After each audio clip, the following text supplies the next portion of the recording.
வெற்றி பரிமாறத்துக்கு எனக்கு கையும் உடல காலும் உடல ஒரே பயமா இருக்கு. இப்ப என்ன பண்றது? கொடுங்க. அப்புறம் சாம்பார் தூக்கி அவங்க மாலை ஊத்திட போறீங்க. நான் பரிமாறிக்க நான் பார்த்துக்கிறேன். சரி போங்க.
என்ன சமைச்சது நீதானே? அது இது தொடர்ச்சி மேடமும் அம்மாவும் சேர்ந்து கலவையில சமைச்சது. நினைச்சேன். சாப்பாடு டேஸ்டா இருக்கும் போதே நினைச்சேன் கண்டிப்பா உங்க அம்மா பண்ணிருக்க மாட்டான்னு.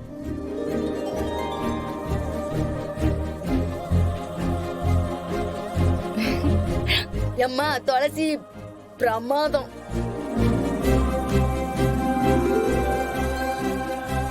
தூள் பறத்திட்டப்போ இல்ல நீ தப்பா எடுத்துக்காதீங்க. நாளைக்கு இதை விட பெஸ்டா யாராலும் பண்ண முடியாது.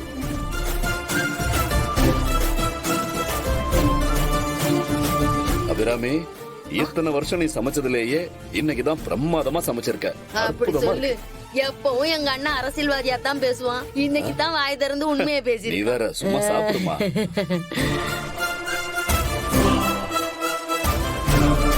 சரியான மருமவளை தான் வெற்றி இந்த வீட்டுக்கு கூட்டிட்டு வந்திருக்கான். என்ன